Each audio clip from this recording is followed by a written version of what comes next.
Okay.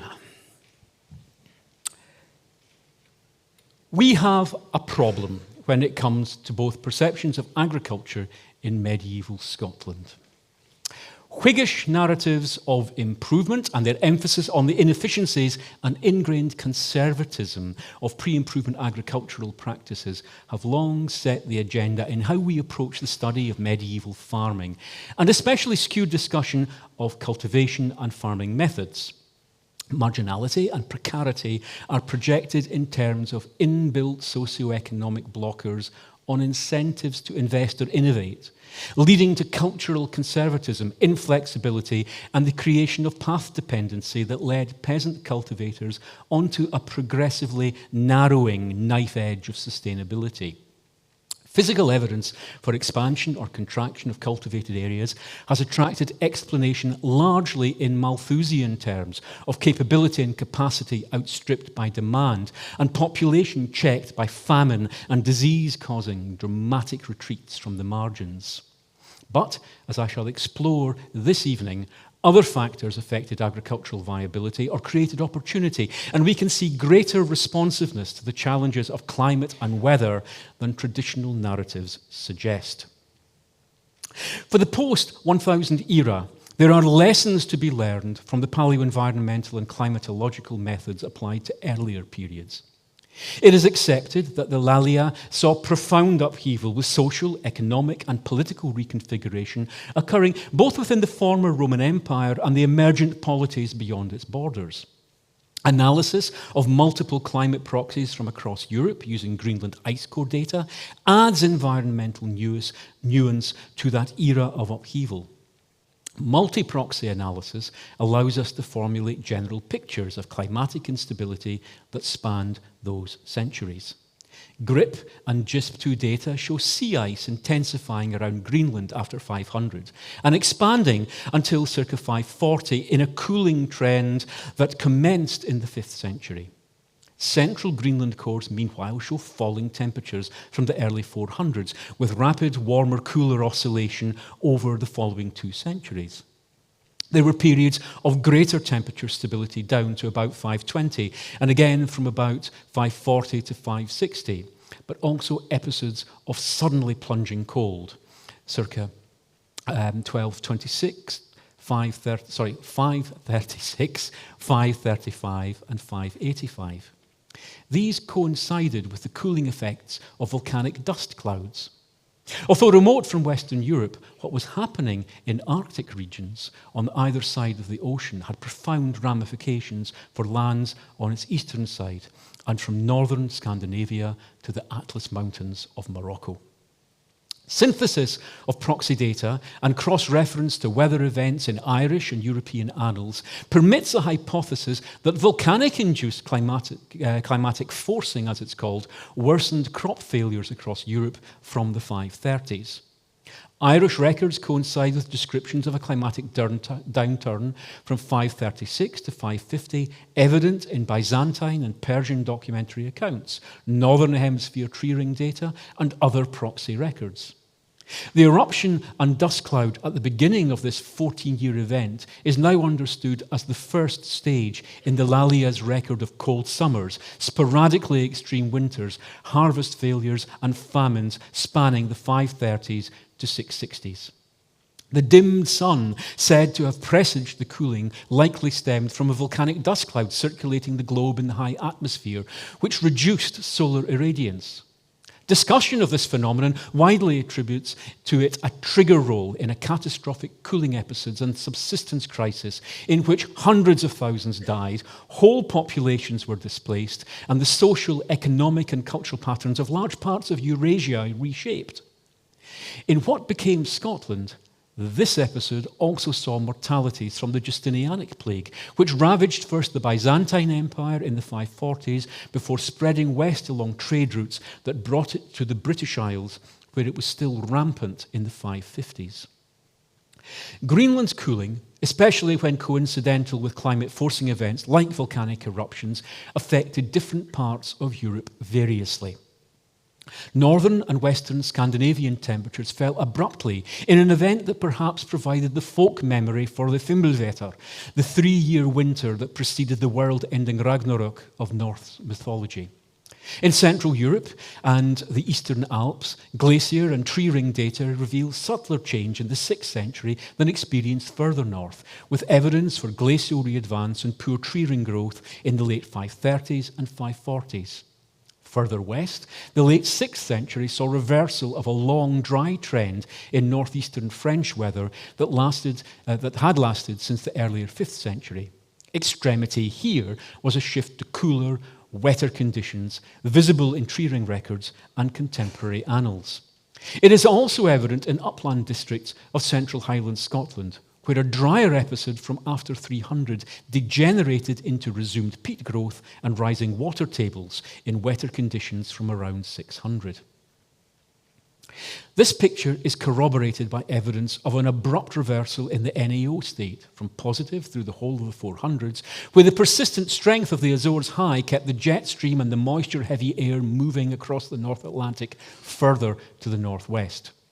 This NAO state switched to negative in the 500s, deepening and extending the Iceland low and changing the jet stream's course. That shift brought increased precipitation to northwestern Atlantic Scotland as the associated westerly airflow delivered successive moisture-laden fronts to Atlantic-facing regions. The speleothems identified as a well-nuanced proxy record for winter precipitation here enter their own. For northwest mainland Scotland, the Wee-Mantarter sequences allow the construction of broad models of the winter weather regime. Their record has been analysed in most detail for the MCA and LIA, but the same trends of high versus low winter precipitation revealing positive and negative NAO states are identifiable for earlier centuries.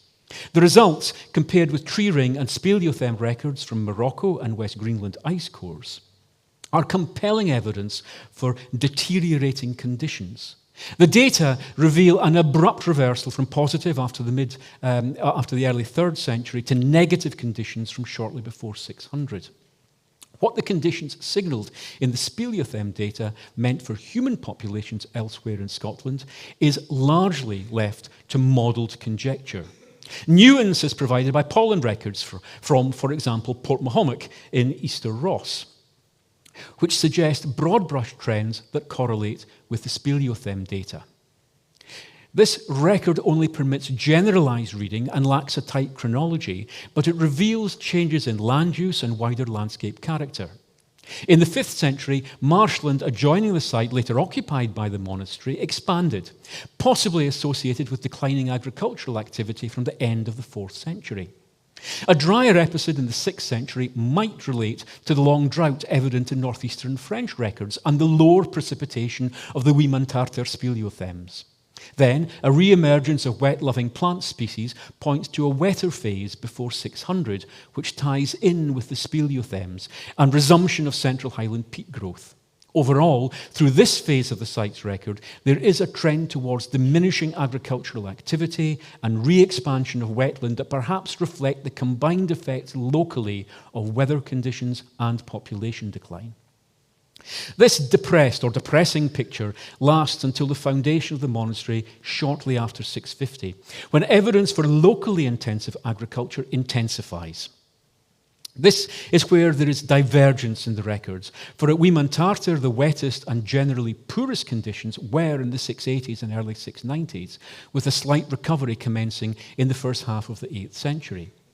Although that data is obtained from a cave system in a mountainous region of the Northwest Highlands on the opposite side of the country from the rain-shadowed and eastern low-lying locations like Port Mahomack, we can model the likely experience of much of Hebridean, North Mainland Scotland and the Northern Isles from comparative analysis of its trends. Placed alongside evidence for sudden and increasing frequency of wind-blown sand events from dune deflation and macar erosion in the Uists, Barra and their southern satellite islands between circa 500 and circa 800, which points to growing storminess and a strong westerly airflow off the Atlantic, and the evidence for shrinking cultivation and wetland expansion around Port Mahomet, the data suggests collectively the precariousness of the agricultural regime that had prevailed in these regions since the late Iron Age. Climatic downturn and epidemic were possibly the harbingers of doom for an old order and the catalyst for state formation. We have as yet little archaeological evidence for this transformation in action, but it is possible that the emergence of a powerful new kingdom, Fortriu, is linked to wider socio-economic restructuring triggered by the 536-50 episode and continued cooler and wetter conditions into the mid-7th century. The failure of one late 4th to mid-6th century high-status centre at Rhynie in Aberdeenshire, sometime between 510 and 560, points to its demise in the disturbed era. Similar dates for the end of nearby Tapo North, however, while perhaps indicative of wider conflict, more likely signals that both failed in the 536 to 550 episode and subsequent climatic downturn and plagues of the Lalia. With a population of potentially up to 4,000 at its peak, Tapo North had the volume and density of habitation to render it ideal virgin soil for the spread of new pathogens. Famine and plague deaths in the subsistent crisis, an epidemic of mid-500s leading to demographic crisis and abandonment is a realistic scenario. Excavation evidence and pollen analysis from sites scattered from Shetland to the southern uplands point to such contraction of settlement as a response to increased marginality. At the very least, there was abandonment of Iron Age agricultural systems that had persisted through the preceding Roman warm period. The Northern and Western Isles and the Northwest Highlands are most vulnerable to prolonged episodes of climate cooling and deteriorating weather conditions attendant on negative NAO. Vulnerability increased when epidemic disease also reduced the labouring population to a level that made previous agricultural and fishing regimes at best marginal, and in already marginal locations like Shetland, possibly unsustainable. A few harsh winters and poor harvests are unlikely to trigger agricultural regime change, but in the absence of a cultural shift relating to new arrivals who brought a different suite of cultivated crops, endogenous factors must have underpinned the adoption of new practices. An extended downturn lasting nearly 4 generations and poorer weather prevailing for over 500 years were probably sufficient to provoke a shift from old forms of traditional environmental knowledge and social dependencies. Such circumstances possibly brought the adoption or increased sowing of crops better suited to the new weather normal, including wet and cold-tolerant oats. A situation like that, where land use and economic structures were naturally responsive to climate fluctuations, has been long argued for the 550 to late 700s period in the Northern Isles, but the nature of the impacts has only recently become clearer. Recognisable transitions in the agricultural systems of Shetland and Orkney and the appearance of new cultivated plants have been associated traditionally with Norse settlement from the 800s, but much evidence points to pre-Norse transition in the Lalia. Oats are a signal of such change. It was not a new crop, having been cultivated by farmers at Poole on Sandy before circa 300 CE, and in the Uists from around the same date. But cooler and wetter conditions, coupled with its ability to deliver yields on poorer quality land, encouraged expansion of oat sowing. At Bornish in South Uist, the late Iron Age settlement saw an increasing presence of oats coinciding with the addition of flax to the agricultural repertoire. It has been suggested that oats was grown on poorer quality soils in previously uncultivated ground now broken into regular use. Adoption of a less demanding and more weather-tolerant grain perhaps compensated for shortfall in cereals caused by the introduction of flax onto well-manured areas where barley had previously dominated. If flax was grown more for seed oil than fibres for linen production, oats brought further expansion of the calorie sources from cultivated foods available to the community. At Bornish, however, we lack means to assess the success of crops and the levels of yield secured, which might mask a cause for diversification rooted in deteriorating weather. All that can be said with certainty is that the cultivated zone expanded from a primary concentration on the Macher close to the settlement into the heavier soil hinterland of the coastal strip, a zone otherwise exploited extensively in summer for pasture. In later centuries, such shifts in emphasis occurred during peak episodes of deteriorating weather, when the Macher experienced wind erosion, dune deflation, and marine transgressions. Clearer evidence for a transition in agricultural practices is found in Orkney and Shetland. In addition to Poole, Howe on the Orkney mainland has yielded evidence for increased oat cultivation alongside more traditional barley in its final 7th century settlement phase. In Shetland, Old Scatness, where a previously barley-dominated regime transitioned between circa 450 and circa 650 into one with an increasing volume of oats grown alongside the still dominant barley, and Scalloway, where a similar move occurred after 600, also show wider evidence for changes in processing and storage techniques. At Old Scatness, oats possibly represented expansion into marginal areas beyond the home fields where barley was grown. This oats was possibly animal fodder, thereby both releasing more barley for human consumption and boosting biomass for animal feed in a location where fodder is crucial for overwintering stock, but the growing season for its production is short.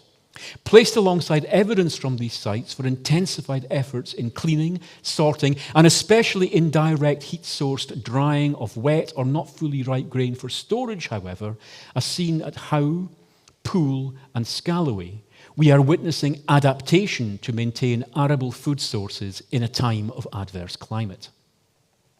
With most data coming from sites in locations most exposed to the full force of the North Atlantic, and our awareness of the wider European discourse around social, political, and cultural change in this period, we could overread this material. There is, however, mounting evidence for a decline in material state and contraction in size at multiple previously important settlements in the islands between 550 and 650. For example, occupation at Bornish Mound 1 ended probably before 600. In Shetland, Scalloway saw contraction and abandonment, although there the final withdrawal was a conscious single act rather than a protracted decline. Pictish settlement at Scale in Deerness on Orkney's east mainland ended soon after 600. At Poole, expansion in the 4th and 5th centuries associated with population growth went into reverse before the early 600s.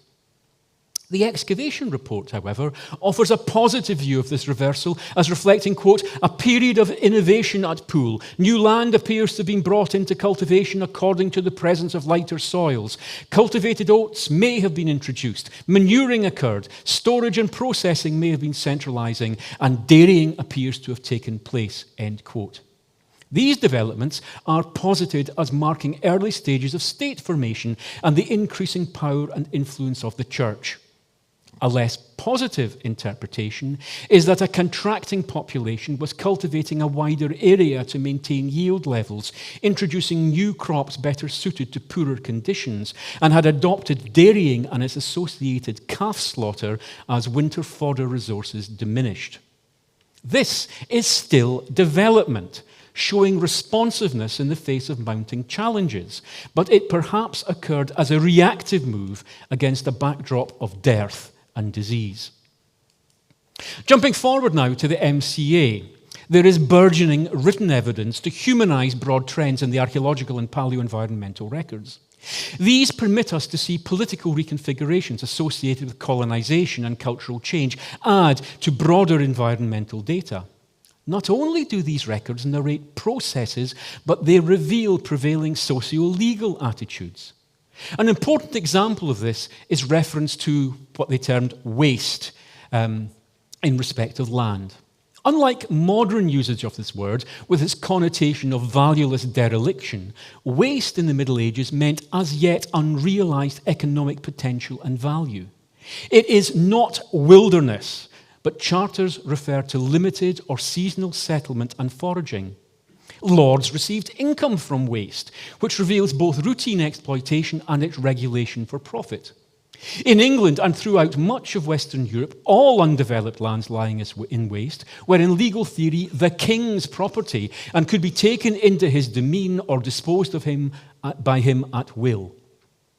It is this royal ability to direct development of waste that we glimpse in the later 1090s in King Edgar's grant of Ednam in Berwickshire to Thor Longus.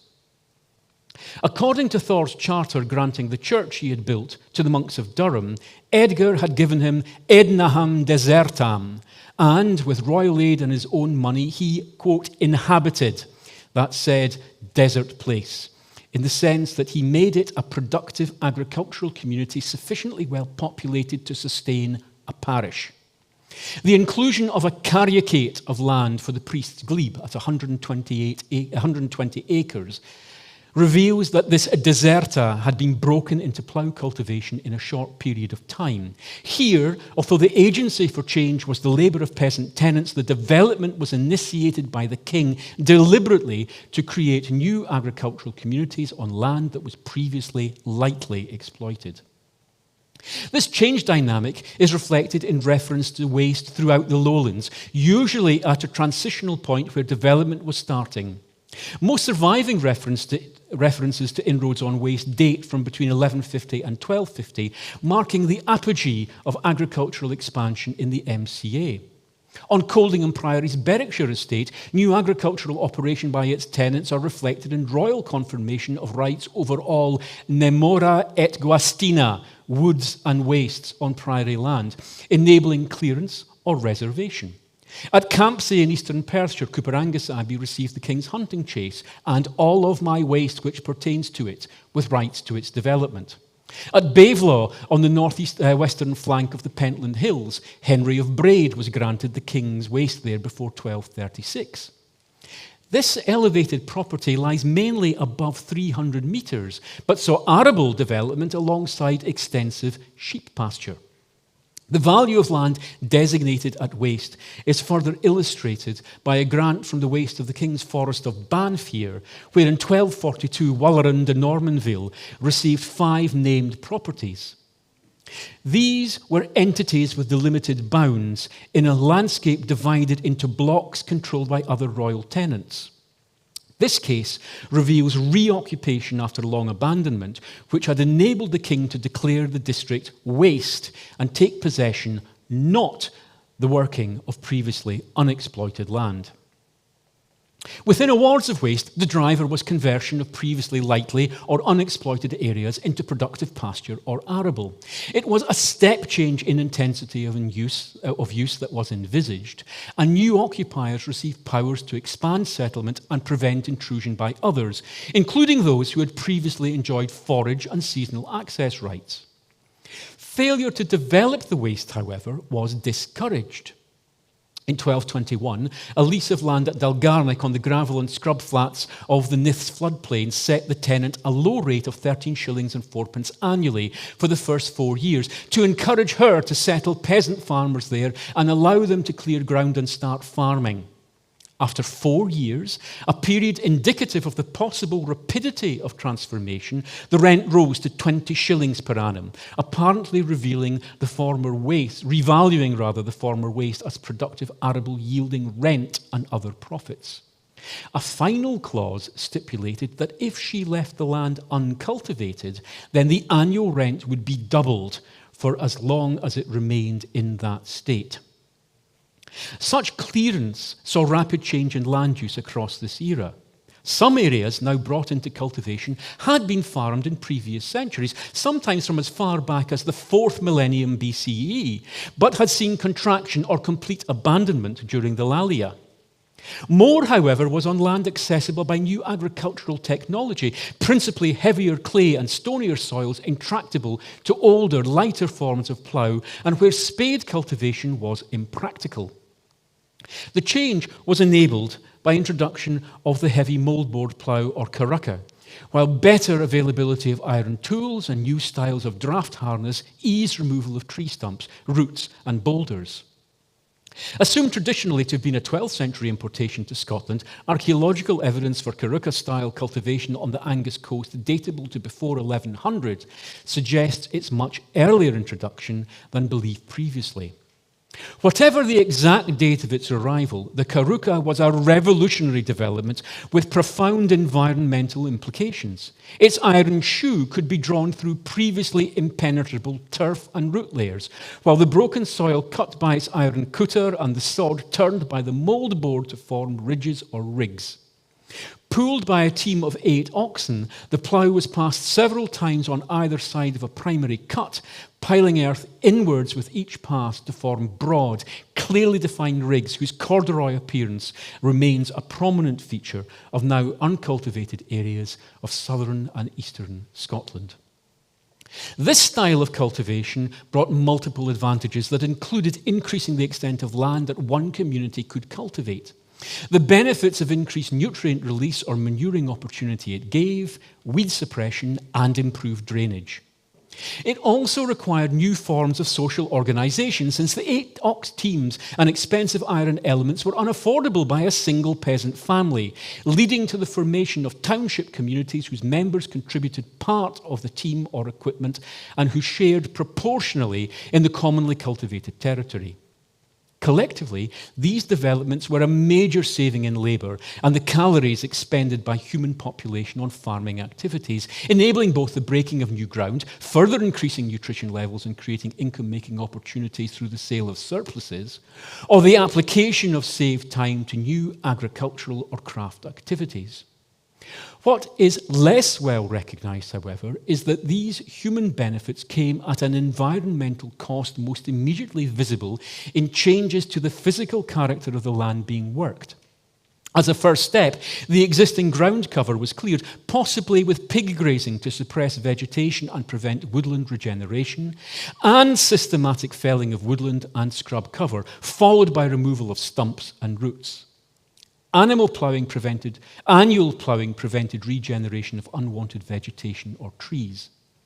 Ploughing with a caruca altered the composition, disturbed underlying soils to a greater depth than spade or light plough cultivation, permanently changing their composition and changing too their structure and chemistry when manure and other fertilizers were added, or through nutrient removal by crop growth or leaching. With the added impact of freer drainage, these changes were beneficial to some plant species, but detrimental to species that once dominated the now cultivated land. New domesticated crop species, grain types like rye, and useful plants like Dyer's rocket, with weeds of cultivation, were introduced, but at the loss of condition-sensitive species, and the result was a further profound and irreversible ecological shift to follow the many already since the end of the last ice age.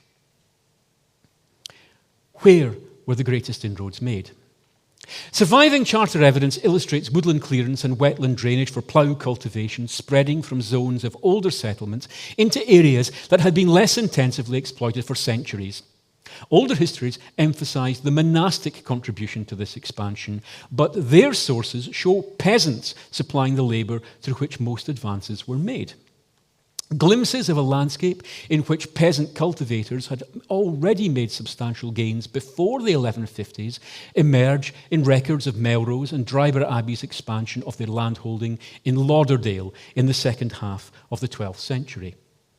Clearance activity was focused on landii or leas, arable or grassy areas or lawns, and planitiers, cleared areas that pushed upwards and westwards from older cultivation on the valley's lower slopes into higher, still wooded districts. Place names like Blainsley and Kedsley mark woodland clearings or leas, while Sorrelesfield and Alwyn's Assart are explicit in their reference to land cleared for cultivation. Blainsley was given by King David I before 1150 to his local forester, who cleared the land, creating the planitiers of Blainsley, with a cultivated toft and house at its heart, ploughing and sowing the area outside the woodland that he was charged to protect for hunting. Nearby Kedsley was a landus, circa 1148 to 50, and lay beside the assart of the man called Alwyn. Dryborough enlarged Alwyn's Assart into the land stretching west from the head of its cleared area to, quote, the traces of a certain old fortification, end quote, a relic possibly from the Lalia's withdrawal from many upland settlements, and then along a road line that ran north from there. What is most remarkable about these clearances is the rapidity with which large-scale change happened. By 1164, the abbeys were clashing over the boundaries where Dryborough's clearance operations at Kedsley in Lauderdale met Melrose's at Colmsley in the Ale Valley to the west. The record of their dispute refers to planitiers then divided by ribbons of surviving woodland and cut through by paths and roadways in a district that only a generation earlier had been trackless, wooded hunting grounds. We are often given a less environmentally destructive vision of agricultural expansion in the West, but the same pressures operated there. A complaint offered by a claimant to the throne of Man as justification for rebellion against his brother in the 1220s was that the portion of the kingdom given to him, principally Lewis, was uncultivated, cultivated by few inhabitants because it is mountainous and rocky and almost wholly inarable. Here, his apologist went on to allege, most men live by fishing and hunting. It is a graphic image by a Manx chronicler with a negative view of the island part of the kingdom, but it does not tally with either paleo-environmental evidence for the agricultural repertoire of the islands, nor the archaeological evidence for arable expansion there from the 11th century onwards. Since the initial stages of Norse settlement in the 9th century, cultivation of both black oats and hulled 6-row barley had intensified. Alongside these poor dry soil favouring rye was also introduced on the Machar. Together, these crops and the apparent increase in production suggest that the incomers expanded cultivation from the stabler blackland zones into areas of Machar that earlier communities had largely avoided. This increased emphasis on grain production was coupled with introduction of new technologies to maximise yield, notably corn drying kilns and barns, pointing to a farming culture in which cereals were significantly more important than previously. This, however, was not a Karuka-enabled expansion. None of the island's soils needed that heavy implement, but one driven by cultural expectations and especially the emphasis on cereal products in the diets of the Scandinavian incomers. The reorientation of effort evident at sites like Bornish and Kilfedder in South Uist underscore how human choice, as much as environmental opportunity or climatic constraint, was active in the shaping of exploitation regimes. There, the arrival of Norse settlers triggered a shift in emphasis across the entire marine, maritime and terrestrial environmental range. Some changes were opportunistic, benefiting from milder conditions in the MCA, or stemmed from the technology the Norse brought. But it illustrates how new dynamics could overturn the limitations that adherence to the conventions of traditional environmental knowledge imposed on culturally conservative established populations. Importantly, sites like Bornish permit us to see how, rather than being locked into the constraints of cultural baggage brought from their Scandinavian homelands, the settlers evolved and adapted to opportunities in their new home. Cereal cultivation expanded in scale, with barley favoured over oats as the stabler weather of the era became entrenched. The colonists' Scandinavian-style agriculture and new toolkit enabled not only expansion of the cultivation area, but also a broader suite of cultivated plants. Flax, whose nutrient requirements made it a competitor for areas well suited for better quality cereals, was an important introduction. Although usually associated with its fibrous stem from which linen was produced, it was the oil yielded by its seeds that was in demand for food preparation and for wood treatment. If introduced on a large scale as a crop, to maintain nutrient-hungry plants like flax required new manuring practice, essential on zones like the Machar from which nutrients leach easily.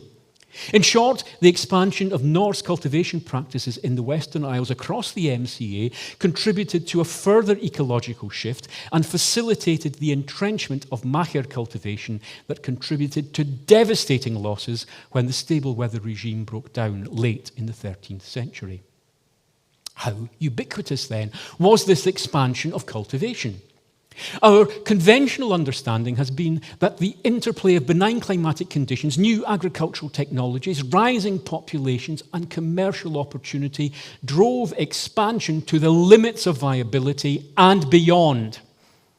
It is clear from paleoenvironmental analyses, however, that not everywhere conformed to that model, or at least not to the drive to the extremes of cultivable capability that occurred in England. Yes, the patches of broad rig cultivation characteristic of mould-bore ploughs still visible in the Cheviot uplands suggest opportunistic maximisation. But are they a late development indicative of desperation to find new land to sustain an ever-expanding population, or entrepreneurialism by farmers responding to market trends? There is also evidence which hints that rather than witnessing the beginnings of aggressive expansion, for some places the 11th century saw contraction or withdrawal from areas brought into cultivation as early as the first half of the 7th century. At Lair in Glen Shee, cultivation reached close to 400 metres OD before 660, well above the modern arable range in the district, but it disappeared soon after 1000. This was not unviable marginal land, for both the scale of the buildings and artefact quality indicate that the farms were home to prosperous families who grew substantial quantities of barley and grazed herds on the upland pastures. Why then was Lair and similar settlements in this district abandoned at the beginning of the 11th century? It is unlikely that climate change was responsible, for conditions were then ameliorating, albeit with increased rainfall. Wetter conditions are an unlikely culprit, for the cultivation was on the freer draining soils. Socioeconomic reorganisation seems a more likely cause of abandonment, with a possible later 11th or 12th century shift to nucleated communities at lower altitude. Yet, although there is evidence to show continuing use of some of the abandoned sites, possibly as shieldings for short-range transhumance, even in this model, why farmers would abandon viable cultivated ground into which so much energy and soil enrichment had been invested remains unanswered. All that we can say is that despite the opportunities presented by the MCA, population growth locally was clearly not a factor affecting the non-exploitation of cultivable land here. It is then a far more complex picture than we see as postulated for southern Britain, where environmental opportunity, social organisation and access to new agricultural technologies encouraged arable intakes. This happened, with expansion already starting in the 11th century. The result was inroads into woodland and scrub, upland, heath and coastal or estuarine wetland, spreading from the zone of settlement and cultivation that had persisted through the previous centuries of depopulation and socio-political reconfiguration. Some expansion may have been linked to cultural practices, especially in zones of Scandinavian settlement, where cereal cultivation was more intensive than previously. Expansion here was consequent on different cultural expectations and dietary preferences, rather than limited by climate or driven by population growth. Such differences perhaps explain why in other districts, including parts of the Highlands, alternative models of social organisation and agricultural practice did not lead to a drive to the margins. But the good times ended, and we now turn to the MCA's passing. Laments for a lost golden age are common at any time, but it was for long accepted that the rhymes bewailing Alexander III's death reflected a genuine break from an era of peace and prosperity into one of protracted political upheaval and crisis. Historiographic preoccupation with the wars of independence generally fails to discuss the part a changing climate played in late 13th century political destabilisation. But although the threat of weather-related dearth is present in chronicle sources almost from the war's start, this was just the most recent of successive failures since the 1250s, when the MCA faded into climatic instability. The first followed harvest failure in 1256, with 1257 seeing the greatest dearth of grain throughout the British Isles.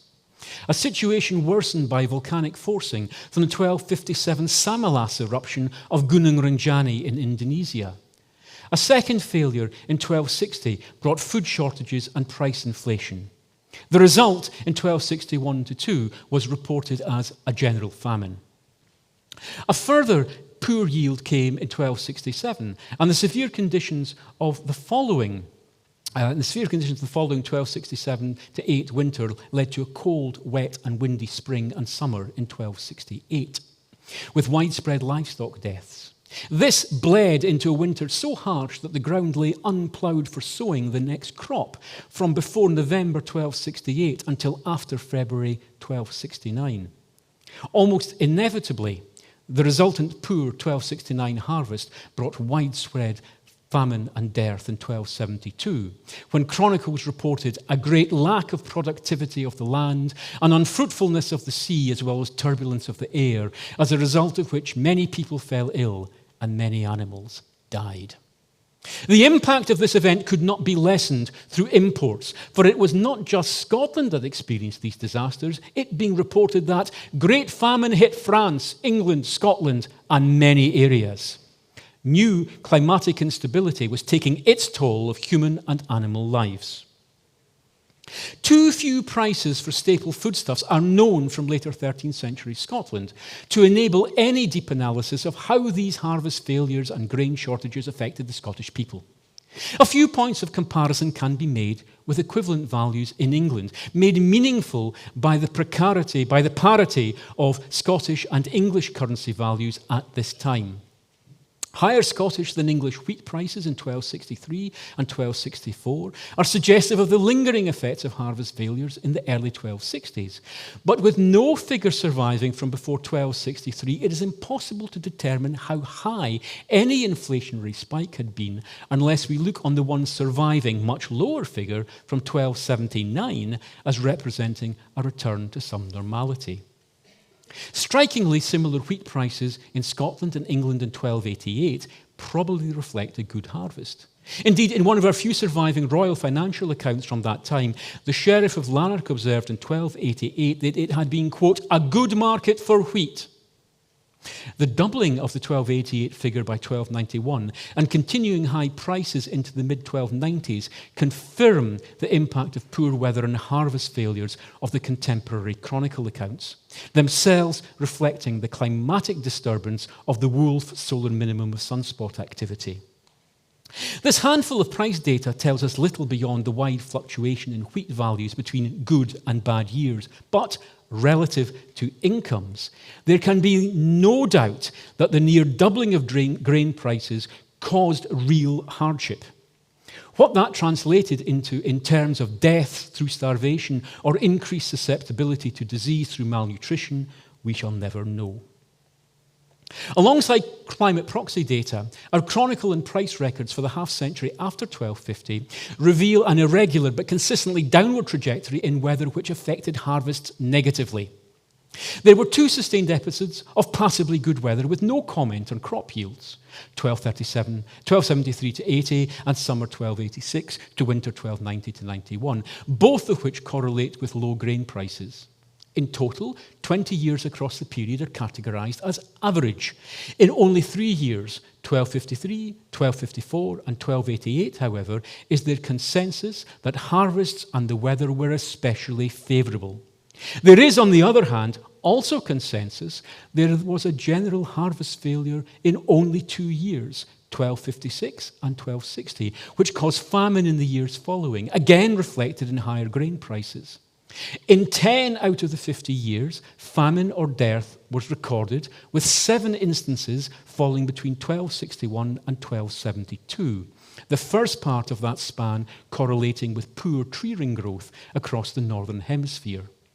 In 18 of the 50 years, extreme weather events are recorded, chiefly severe cold, snowfall or rain, with 10 of the worst years again falling in the period 1260 to 72, but with 4 out of the 5 years, 1281 to 6, also witnessing a return to the negative pattern of the 1260s. From the written records and from the collective proxy data, therefore, there is no compelling case for the second half of the 13th century and Alexander III's reign especially to be characterised as an era of abundance. In the mid-20th century, economic historians were aware that a downward trend in European population levels began in the early 1300s.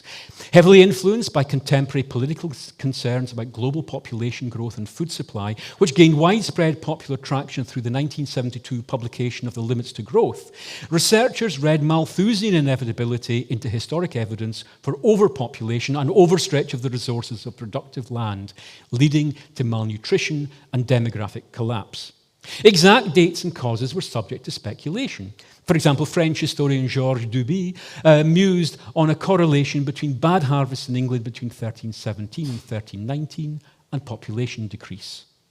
The English social and economic historian Michael Poston articulated this in terms of a reversal by the 1320s of the expansion of agriculture and population, and linked this to a combination of overpopulation, overexpansion of settlement and cultivation, worsened by overcultivation and poor management techniques. Most historians of medieval Britain and Europe, however, concurred that actual collapse came with the Black Death pandemic in 1346 to 53. The early 14th century episode was viewed as a mere check, insufficient to relieve pressure within a system that was already poised on a knife edge of subsistence until the massive corrective of the pandemic. That post-synthesis minimalist view has been greatly modified over the last 50 years. In the 1970s and 1980s, new research shifted appreciation of the scale of the crisis and its causes. Then, in 1996, William Chester Jordan gathered this scholarship in a groundbreaking study of the Great Famine. Our understanding of the chaos wrought by climate change on the people of medieval Europe was transformed. His Europe-wide perspective gave an overview of the extent of population decline and the dynamics within it. Rather than a Malthusian tragedy in which numbers fell to levels that the overexploited land and available technology could sustain, proximate cause was seen in a run of catastrophically poor years, now labelled a Dantean anomaly, that delivered harvest failures and famines between 1315 and 1322. So much was uncontested, but what was debated was the long-term outcome of protracted dearth and hunger. Much research suggested a rapid bounce back, and some historians proposed that the population dropped and experience of the Great Famine brought improvement in the diet of agricultural labourers in the quarter century before the Black Death. Any positive gloss on post-famine economic conditions for those at the bottom of the social spectrum was challenged by somebody even gloomier than me, Bruce Campbell. His analysis indicates English harvest failures on 5 out of 15 occasions across those years and net shortfalls in excess of 25% in the worst sequence since the failures of the 1250s. In his model, farm yields collapsed and unemployment soared against a backdrop of price inflation and falling wages. Indebtedness, mortgaging and foreclosure rocketed, contributing to political tension and social disorder that toppled King Edward II in 1327. In this model, it was only the good harvests of the mid-1330s that eased the decline in peasant economic circumstances, breaking a cycle of crop failures, crisis selling of property, and descent into the ranks of the poorly paid landless labourers. Philip Slavin has taken this discussion further, emphasising the interconnectedness of anthropogenic and non-anthropogenic factors in creating the social and economic environment in which crises triggered by climate change devastated England's rural economy and society. It is Slavin who has drawn together the impact of the harvest failures of the 1310s, 20s and early 30s with the great cattle epizootic that struck England in 1319 and paleopathological discussion of the effects of childhood malnutrition from both the famine and the shortage of milk proteins on the generation who were adults a quarter century later. His assessment of English manorial records is that southeastern England lost between 15 and 20% of its population. Now, he has cautioned against applying English models to Scotland or falling into an environmentally deterministic trap of seeing climate as the universal trigger of cataclysm. Because Scotland experienced the climate change and weather impacts along with the rest of northwest Europe does not mean that it suffered identical consequences. Except perhaps in Lothian and the Merse, Scotland had avoided population growth and agricultural expansion equivalent to England's. Scotland also had a more varied basis for its rural economies, with greater dependencies on livestock throughout its upland zones, and with fish contributing more to economies and diets. That does not mean that Scotland was immune to weather instability of the 1300s, for livestock regimes and fishing practices adapted for MCA conditions were exposed to the changing climate's negatives. However, did Scotland's food shortages result in famine on an English scale? Slavin's view is an emphatic no. What Scotland suffered was certainly food shortage, but there is an absence of evidence for famine, except perhaps in the southeast lowlands. His view is based on another critical factor, the interplay of population levels and rural economic regime. There is widespread consensus that England was a classic Malthusian society in the sense that it was at or beyond the limits of sustainable population relative to its agricultural productivity. Consequently, it was vulnerable to environmental and biological disaster. Scotland was no more economically advanced than England, but its population numbers and density were lower in most regions outside Lothian, even after the better times of the MCA. For the most part, it may have been non-Malthusian in that its population had not yet outstripped the capacity of the land to sustain it, even during the crisis years after 1315. So when harvest failed, livestock died, and fish shoals changed migratory behaviour as ocean surface temperatures fluctuated, Scots experienced food shortages, but avoided the full-blown famine that the economic backwardness and fragility of England's rural society delivered. That view must be tempered by our lack of indigenous chronicle or record evidence for this period that is not preoccupied with the war with England. That warfare brought short-term but significant dislocation of the agricultural economy of its main Scottish theatres is uncontested. By 1315, however, northern England and Ireland were the primary conflict zones, and there the weather impacts on the military campaigns are well documented. Dire accounts from Ireland and southern England, however, are echoed in northern parts only by the Lanarkos chronicler, who commented on crop failures and famine in England and Scotland, noting that in 1316 there was mortality of men through hunger and pestilence unheard of in our times. And the later chronicler, Walter Bower, who drew on now lost early 14th century Scottish sources to report a severe winter in 1321-22. Lanarkos' extension of deaths arising from the 1315 harvest failure to Scotland is plausible in that the chronicler's information network extended into Lothian, the Scottish region of greatest social and economic similarity to England. That no wider subsistence crisis is recorded as affecting the Scots over this whole period is supportive of Slavin's reading of the situation. Scotland faced food shortages, but not famine. But let us be in no doubt, all paleo-environmental, climate proxy, archaeological and documentary evidence from the 14th century is clear. The good times of the MCA were now just a fading memory, and tomorrow I will go on to discuss the changes that followed. Thank you.